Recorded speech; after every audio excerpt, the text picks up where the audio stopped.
Good morning. Thank you for joining us on this beautiful autumnal day. Beautiful day for a picnic, in fact. And we do have a picnic today at 1 o'clock in Cork Creek Park. So I hope to see you there. We're switching things up today. I have the honor and the privilege of being your lay leader today. And Sherry is working behind the scenes. We hope that you enjoy this new look that our Sunday services have for this year. Please put your device into the speaker view for your best visual experience. I would like to welcome you to this congregation where we seek to foster community, to grow our spirits, to serve others, and to work for justice. We are glad that you have joined us this morning in our sacred cyberspace, and hope that you will experience love, acceptance, and inspiration. After the service, please join us for our Zoom coffee hour. We continue with the monthly Touchstones themes, which give our Sunday services a guiding foundation. This church year's overarching theme is deepening connections, which is needed now more than ever. Our monthly themes strive to help us shape our days and guide our journey. The September topic is worth and dignity. This assertion leads to treating even those with whom we disagree with respect and compassion. Today's sermon will be from the Reverend Kate Rohde. Reverend Kate retired several years ago after 34 years as a parish minister, serving all over the country and in Canada. She is Minister Emerita of the Unitarian Congregation of Westchester, where she served for 17 years. She spent one of her sabbaticals living in Nuevo Gualcho in Usulután, El Salvador. She and her husband have recently returned to Westchester, where they live with their cat, Muppet. The title of her sermon is The Ethics of Work. These times lead us to reevaluate what our work means in our lives and what place it should have in our values. It also shows us whose work is most vital and life-giving.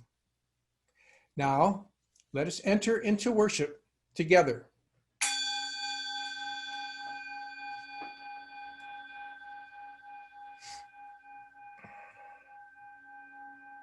Our musical prelude this morning will be performed by our musician extraordinaire, Avi Wisnia.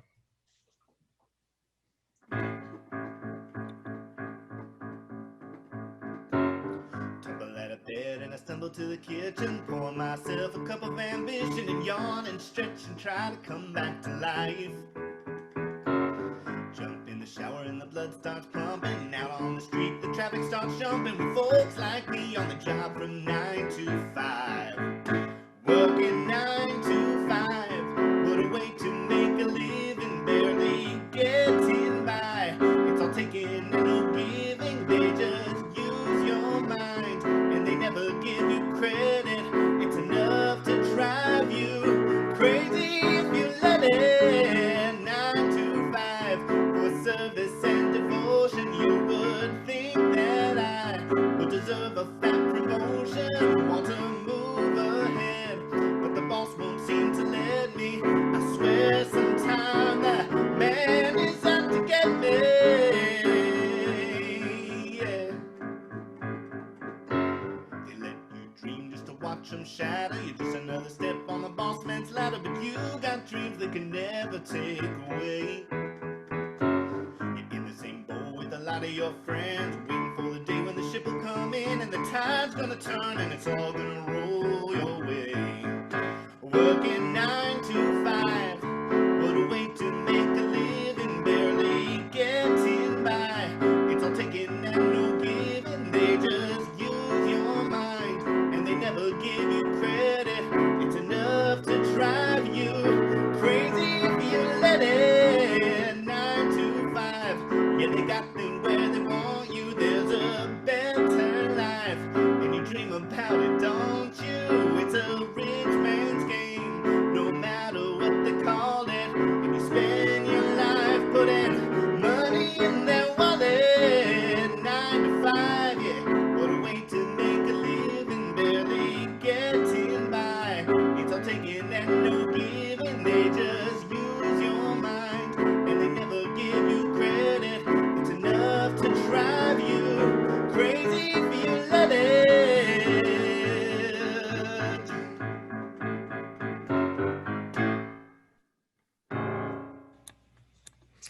Thank you, Avi, for that rousing rendition. Hopefully you joined us this morning before 10:30 so that you could see all of the many important announcements we have for you. One of them was about asking for video volunteers, and it told about a new feature in our service. We are inviting our fellowship members to take part in the service by sending in videos of themselves lighting and extinguishing their chalice while reading the appropriate words. If you're interested in participating in this, there is a link in Zoom chat with an explanatory video. Our chalice this morning will be lit by Jim and Nancy Harvin. We light our chalice this morning, grateful for the love that we experience in this beloved community. May this flame light our way to inner peace, to love for each other, and faith in ourselves. Thank you, Nancy and Jim. Our opening words this morning are by the Reverend Victoria Weinstein. It is not enough for this religious tradition or any other to simply try to have the right virtuous thoughts and feelings. Something more is asked of us, and the name for that something more is love. That enormous, demanding, divine idea that asks us not only to feel virtuous things, but to shape our actions around those feelings. The poet Rilke says that human love consists in this, that two solitudes protect and touch and greet each other. The Hindus have a beautiful word for this idea, namaste. It means the divine in me greets the divine in you. The inherent worth and dignity in me greets the inherent worth and dignity in you, whoever you are. That's the essence of our first Unitarian Universalist principle. Trying to embrace the spirit of namaste is certainly enough for now and probably for a lifetime. Our Director of Religious Exploration, Angela Connon, will now share a message for all ages. Good morning, friends. Have you ever felt like you didn't quite fit in? I know I have. Well, our story today is about being yourself, whether or not you mix in with everyone else. It has a Spanish part and an English part. I will only be reading the English part because unfortunately I don't speak any Spanish. The few words in Spanish I do try in this story. Please know that it was my best effort and forgive my bad pronunciation. So here we go with Marisol McDonald Doesn't Match. My name is Marisol McDonald, and I don't match. At least that's what everyone tells me. I play soccer with my cousin Tato, and he says, Marisol, your skin is brown like mine, but your hair is the color of carrots. You don't match. Actually, my hair is the color of fire, I say, and kick the ball over Tato's head and into the goal. My brother says, Marisol, those pants don't match that shirt. They clash. But I love green polka dots and purple stripes. I think they go great together. Don't you? I also love peanut butter and jelly burritos and speaking Spanish, English, and sometimes both. Can I have a puppy? A furry, sweet perrito, I ask my parents. Por favor. Quizás, Mommy says. Maybe, Dad says, smiling and winking. My teacher, Mrs. Apple, doesn't like the way I sign my name. Marisol McDonald, she says, this doesn't match. At school, we learn to print and use cursive, but not at the same time. But I like the way Marisol McDonald looks. At recess, Ollie and Emma want to play pirates, and Noah wants to play soccer. How about soccer playing pirates, I suggest. No way, they say, so I run off to play on the swings myself. After recess, we have art, my favorite subject. I think my drawings surprise my friends. At lunch, Ollie walks over to me and scrunches his nose. A peanut butter and jelly burrito, he asks. I know, I say. It doesn't match, but it sure tastes good. Marisol, you couldn't match if you wanted to, Ollie says.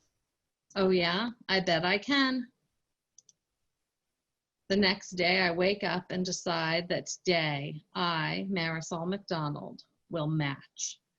It's a little hard to find clothes that are all the same color. I play pirates with Ollie at recess, but it's not very fun. Why can't pirates play soccer anyway? I have a regular peanut butter and jelly sandwich at lunch, and the bread tastes mushy. Even art class is a bit boring. Marisol, Miss Apple says, what's wrong? It doesn't look like your usual work. I'm trying to match, I say with a frown. Why? Asks Miss Apple. I can't think of a single good reason. At the end of the day, Miss Apple hands me a note. I open it and it says, Marisol, I want you to know that I like you just the way you are, because the Marisol McDonald that I know is a creative, unique, bilingual, Peruvian, Scottish, American, soccer-playing artist and simply marvelous. Miss Apple. I skip all the way home. When I wake up on Saturday, I put on my pink shirt, my white polka dot skirt, and my favorite hat, the one my abuelita brought me from Peru. At breakfast, I say, my name is Marisol McDonald and I don't match because I don't want to. Bravo, says Mommy. Good for you, says Dad. Now let's go to the pound and get a puppy. When we get to the pound, there are big dogs and little dogs. There are dogs with long noses and dogs with smushed faces. There are chocolate-colored puppies and smoky gray puppies and puppies the color of caramel. How will I ever choose? Then I see him. He has one floppy ear and one pointy ear, one blue eye and one brown eye. He is beautiful. I walk over and he leaps into my lap. I cuddle him and it sounds like purrs. I think we found just the right dog for you, Marisol, Mommy says. My puppy is perfect. He's mismatched and simply marvelous, just like me. I think I'll name him Kitty. That's the end of the story. I hope you liked it. And I will see you next time. Bye. Thank you, Angela. For our musical interlude this morning, Avi will perform Helplessness Blues.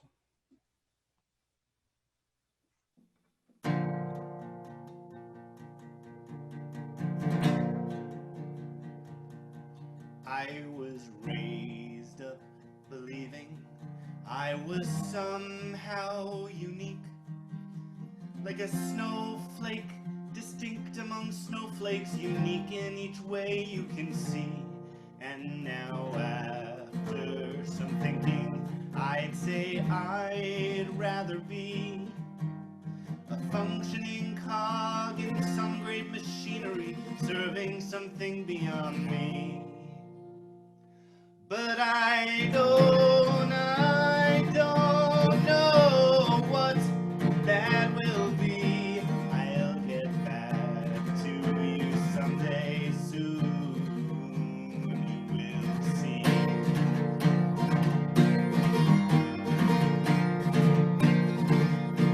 What's my name? What's my station? Oh, just tell me what I should do. I don't need to be kind to the armies of night that would do such injustice to you. Or bow down and be grateful and say, sure, take all that you see. To the men who've only in dimly lit halls and preserve all my future for me.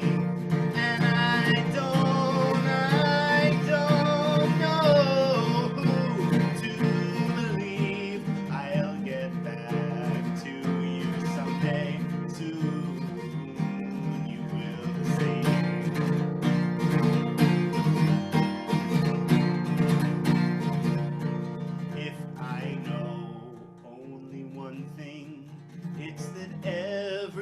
that I see. The world outside is so inconceivable. Often I barely can speak. Yes, I'm tongue-tied and dizzy, and I can't keep it to myself. What good is it to sing helplessness blues? Why should I wait for anyone else?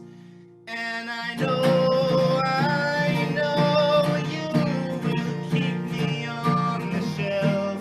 I'll come back to you someday soon myself. And I don't know who to believe. I'll get back to you someday soon. You will see. But I don't know what I will be. I'll get back to you someday soon. You will see. Thank you, Avi, for that amazing rendition. The Reverend Kate Rohde will now share a reading with us. Hi. You probably all know the story of the stonemasons. Do you remember it? It happened more than 500 years ago. The traveler came across men working at a construction site. He was curious and he went up to one of the men and asked him, "My dear sir, what are you doing here?" And the mason answered almost angrily, "Can't you see I'm laying stones? I'll do this every day until I die so that I might be paid enough to buy bread to stay alive and wine enough to forget the misery of this work I must do." The traveler quickly moved to the next stonemason, and again he asked him what he was doing. And the second mason explained, "I'm building a wall high and thick. I must place the stones carefully on the wall so it will be strong and my master will be pleased, and I can make enough money to care for my family." And as the traveler moved on, he saw that the stones were laid just so, and he heard the stonemason whistle while he worked. Farther along still, he met a third stonemason, and after a while he caught his attention. "Sir," he asked, what is it you are doing here?" This mason looked up into the sky with bright eyes and replied, "I'm building a great and beautiful cathedral that will inspire people with its beauty and last 1,000 years. It will shelter rich and poor.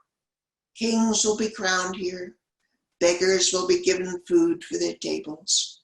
People from many nations will travel far to see its beauty and pray together in its shelter." All of them were performing the same actions with the same tools and the same materials, and yet they weren't all doing the same thing. Thank you, Reverend Kate. We have a new, simple and effective and safe way to donate to our split plate collection using an online link that can be found in the email we sent you this morning and in our Zoom chat. The recipient of our split plate collection for September will go to Advocates for the Homeless and Those in Need. They provide the almost daily Wheels to Meals program that enables the hungry to get access to food, as well as the Code Blue program, which provides people a place to stay when it gets dangerously cold outside.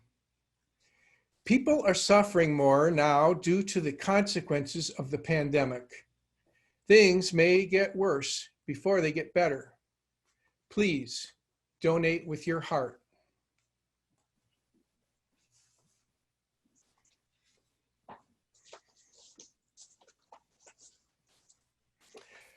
It gives me great pleasure to welcome back Reverend Kate to deliver her sermon. Before the sermon, I wanted to read just a short poem. It's called Night Shift Fruit Cocktail. Boiled until they slipped their skins, the peaches slid down and rolled along the conveyor belt to the splitter and on to me, una gringa loca, a pitter.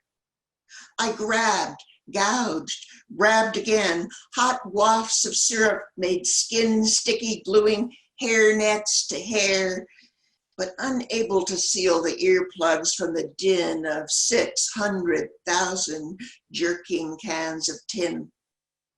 Truckloads of green grapes tumbled through chutes as cherries churned in vats of gruesome dye. We women all wore white and stood on the wet floor for 8 hours or more, ankles swelling over our orthopedic shoes. Still, after decades of a better life, I miss that moment when the dawn shafts pierced steam, when a certain slant of light gave drudgery such a celestial gleam.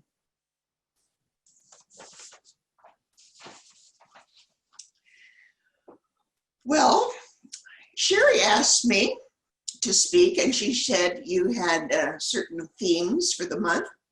And what I thought she said was that the theme this month was work. So that's what the sermon is about. I looked for a sermon that I'd written before on work and found one I thought I liked. But when I looked at it again, it seemed out of place for this time. Everything's changed a bit. In these times, it's hard to apply something from days gone by. In the time of pandemic, our views of work and our ways of working have changed. Think, for example, of the people who are, quote, essential workers. People who have to keep doing their jobs and going to the place they used to do them and putting themselves back in harm's way for the rest of us. Think of all the people who get us food, the farmers, the farm workers, farm implement makers, people who transport food, people who work to prepare food for selling, the people who sell food, people who care for others, the home health care workers, the nursing home attendants, nurses' aides, cleaners, nurses, doctors, some child care workers. We need people for home emergencies like plumbers or electricians or people who provide our energy needs. We need gas stations and an occasional mechanic. You can think of others. But it's striking that with the exception of doctors perhaps, and maybe some plumbers, most of the essential people are far from rich. Many go without benefits, without health care, without sick leave. It doesn't necessarily pay to do something essential. It only pays if the people you are essential to think you also are hard to replace, and they have to have money to entice you to stay. The working poor do so many of the essential jobs. Have you ever thought about that? I don't know, I've thought quite so much about that before, and it isn't just that some of the jobs are unskilled, some are very skilled, although as a society, we're sometimes unaware of how skilled some of those jobs are. As a minister, I did some hiring here and there, and I hired quite a few janitors. Now, lots of people thought they could be a janitor. They saw the ad, they needed a job. Oh, I guess I could do that. And when I first started hiring, I didn't know any better. I didn't know much about what it took. But through the years, I learned being good at it took a lot of skill. Cleaning a church, you have to know what tools, what cleaning agents you need.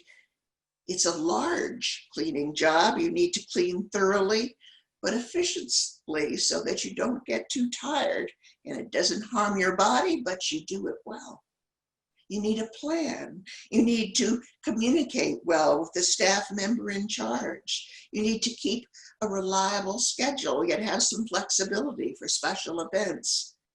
My very best janitor was, in fact, a second-generation janitor, and he was proud of that. He had been taught the work by his father and took pride in doing it well. He was disgusted by those he sometimes worked with who had the job and didn't know what they were doing and didn't care.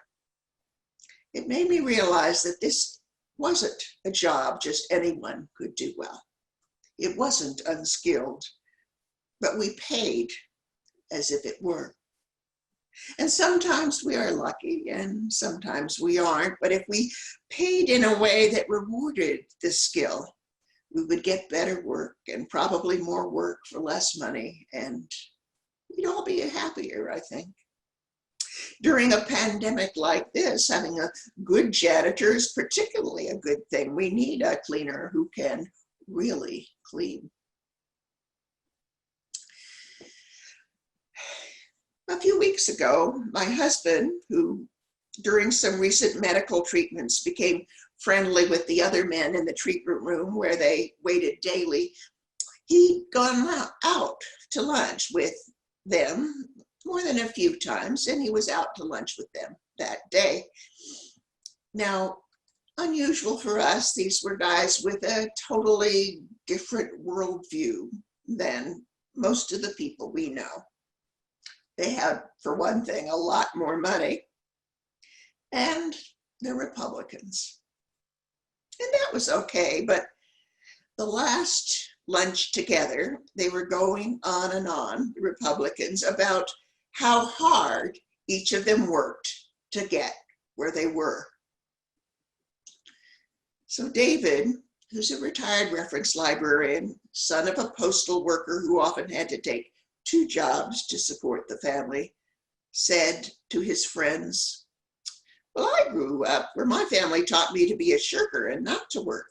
Why work if you can sit around and collect a check?" He went on that way for a few minutes, and I think they all knew he was being sarcastic. One of them thought it was funny. I don't think the others did. When he came home, he said to me, "You know, I thought I could be friends with these guys, but when they went on and on about how hard they worked, I snapped. It's as if they think they're the only ones." Both David and I have experience in low-wage jobs. I worked in a factory line in a fruit cannery, like the woman in the poem. That paid a little better than minimum wage due to a union, but not a middle-class wage. I got less than minimum wage for picking crops during summers. I tried being an aide in a nursing home, and I lasted maybe 2 days. I ran around for about half a year as a nursery school teacher, minimum wage, no benefit, no sick leave, lots of colds. I spent a summer washing Petri dishes filled with icky things. The elderly lady who was my coworker and boss was so impressed with my work ethic, she took vacation leave for the first time in years. She said she could finally trust someone to do a good job when she was gone. Even though it was only Petri dishes, doing a good job was so important that she couldn't take a vacation up until then. I cleaned houses. I washed dishes in a cafeteria. I'll wager none of those Republicans would have found those jobs to be easy work. Certainly no easier than whatever it is they do. And I suspect most of those jobs are, in the grand scheme of things, just as important. The only ones I would have done, though, if I couldn't have gotten something else, was the nursery school. I liked that, but I couldn't make a living at it. And I have seen lots of nursery school teachers over the years. Most of the churches in which I've worked have housed schools, and the good teachers have magic skills. How many of us can walk into a room of 3-year-olds and with a smile on our face get calm and rapt attention and engagement in just a moment? It's maybe more than a skill, it's a gift.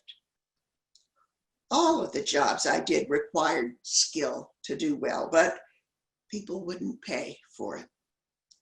Nonetheless, they often got good workers anyway.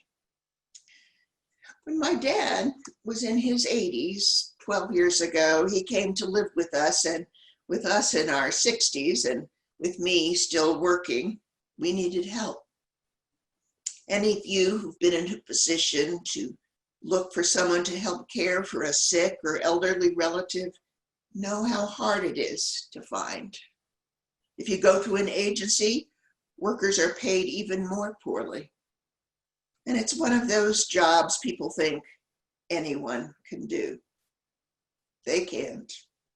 And there are not a few who you don't keep very long. When we went to Austin, Texas, we found a Latina single mom who was perfect. She came in for half a day every day and helped Dad with getting bathed and dressed, getting up, maybe a short walk or some kind of exercise, his laundry, and company, and the right kind of company, there when he needed her and unintrusive when he didn't. She kept herself busy. And my dad just loved to see her come.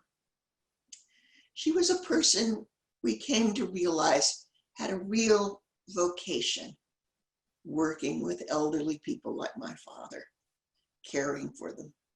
She was skilled in her tasks, and she had a better sense for his health issues than the visiting nurses who came and saw him every week. She often would spot something none of them did. The agency didn't pay her well from the money we gave, so we upped it to what we thought was at least a living wage. My dad fortunately could afford it, and we gave her help in other ways. She was with us by his bed when he died. After us, she had a few more clients, but she couldn't find a way to get steady, predictable work at a living wage doing home health care. The most skilled carer I knew, who loved the work, who had a gift for the job, ended up working in an office. It might have been different for her in Canada, where work like that can make you a sustainable living, but not here. What makes a lot of money in the United States is having money itself and some luck, sometimes mixed with horse sense. My grandfather owned a meat market and was on his feet 10 to 12 hours a day at the store, and it made a good middle-class living. But what made him wealthy was putting money into the stock market after the war. He did so well in the market, he could have retired young, but didn't. Investors, hedge fund guys, bankers, if they make good bets, become rich. A good invention can help, but more often the marketing is more important than the product. Some people are paid for being skilled, a great ball player, a singer, but only if the skill makes a lot of money itself. And that's often a crapshoot. And often the best singers are not the richest. People are not rewarded for how hard we work. We all could name someone in the highest office in the land who, among other faults, doesn't even do his job, reading briefings, consulting with experts, consulting with others he governs with.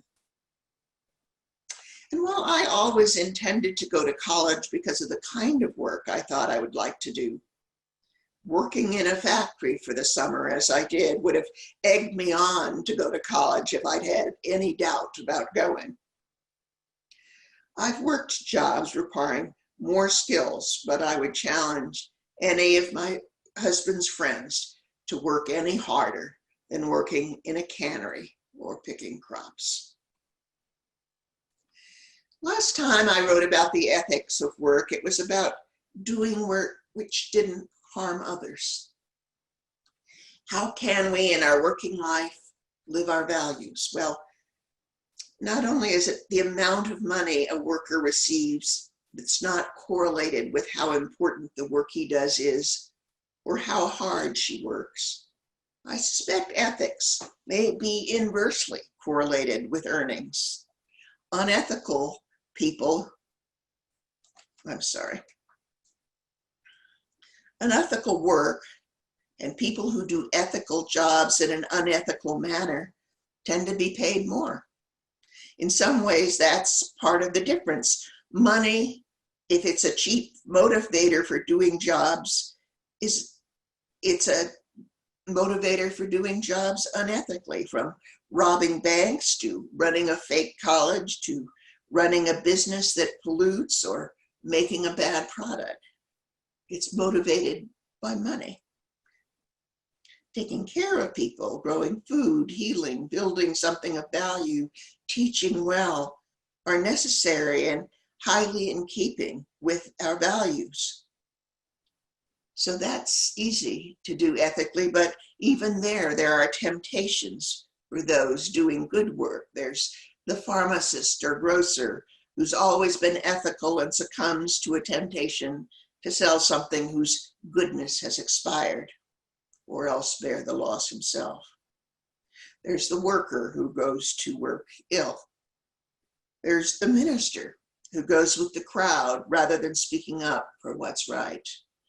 There's the trucker who looks at a phone while driving. One of the things that helps us, though, is if we do work we take pride in, like the second or especially the third stonemason. The meat market that makes ribs so good people come from miles around, the fruit grower with cherries sweet and plump that make people's faces light up when they see them at the fruit market, the teacher whose students make a progress or delight in something new, the engineer who knows the bridge she designed will last and be a part of people's lives even after she's gone. Even the Petri dish washer who does her bit to help the scientists looking for scientific advances. She took pride in that. I think it's a shame that we seem to respect ordinary work, essential work, less than we once did. The general lack of civility of today was preceded by a loss of respect for the work of everyday people. People we are now, in particular, reminded may be more essential than we are. I thought of this the other day when I went to the eye doctor's office. I was in Delaware, where the protocols on infection are quite rigorous. We were interviewed by a person in a mask while we were sitting in our car in the parking lot. Our temperature was checked before we went into the waiting room, a waiting room where had all the chairs very far apart, and we were all required to wear a mask. When the nurse called me up, there was a man standing nearby at the desk, talking to the lady at the desk and grumbling about the mask protocol and asking if it hadn't been lifted already and wasn't it long enough. I turned to my nurse and said to her I was glad the office was being so thorough in keeping us safe. As she led me to the first stage of my appointment, she thanked me profusely for what I'd said, for, she said, sticking up for her and the staff. When she picked me up from the first part of my appointment, she found me a comfortable room rather than sending me back to the waiting room. And again, she thanked me for sticking up for her.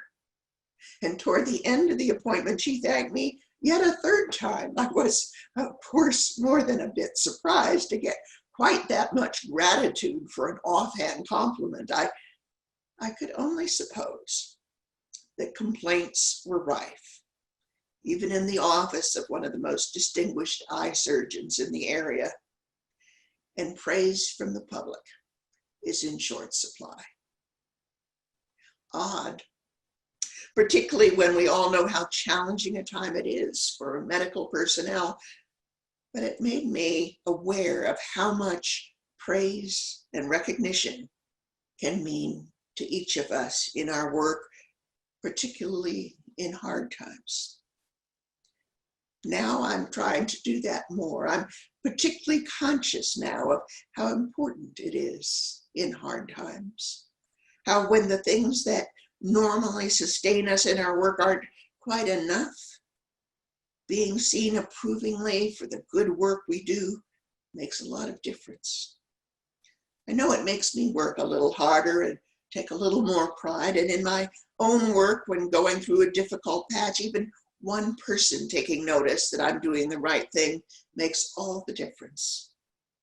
So here in these apocalyptic times, it's especially important to be doing the essential work and to cheer on the essential workers. It's hard times for us and hard times for them. We are essential to one another in hard times, more than ever.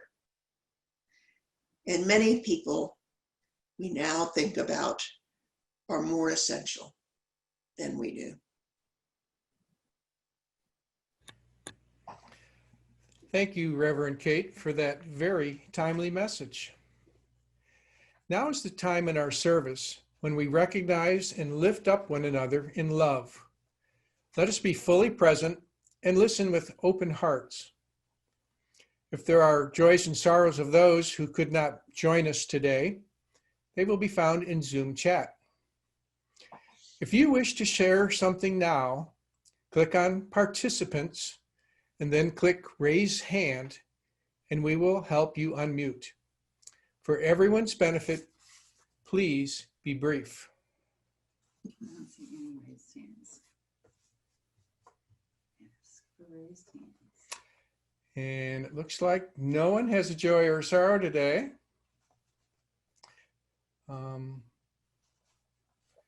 You might click on 1048 there, What's 1048? phone number. Let's see if Ms. Sonia has anything to say to us today. See a phone number. It's right there. Okay. Yeah, I don't know how it works with these people that call in, but She would just say something. anyway, I have a joy. What? Go ahead. Hi, Hello. everyone. I have a joy this morning. My second test, COVID test, came back negative. So for the time being, I'm quite safe. Wow, that is unbelievably good news. Thank you. Anyone else? Bye-bye. Bye-bye. Not seeing any other joys or sorrows here, so we will move on. Thank you for sharing this morning. For the joy shared, we join you in celebration. And for the unspoken sorrows or concerns, may you feel our sympathy and compassion. Let us pause now for just a moment of gratitude, silent meditation, and prayer.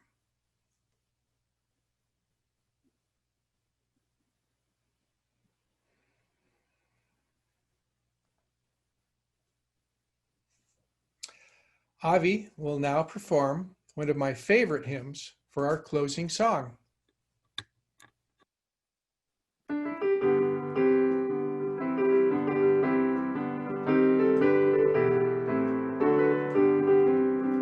Love will guide us.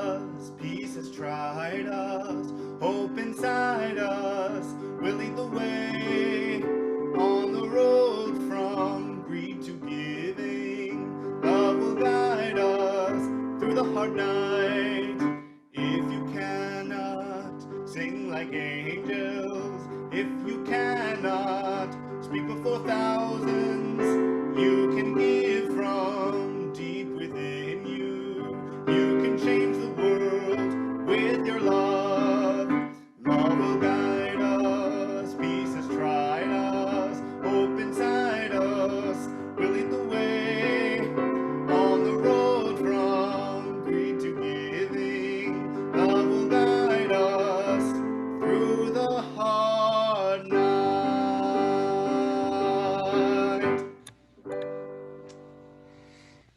Thank you, Avi. Nancy and Jim will extinguish our chalice. We extinguish our chalice, but we keep its light in our hearts. May it light our path as we leave this place and guide our way until we are together again. Thank you, Jim and Nancy. Our service is concluded. Let us continue in fellowship with our Zoom coffee hour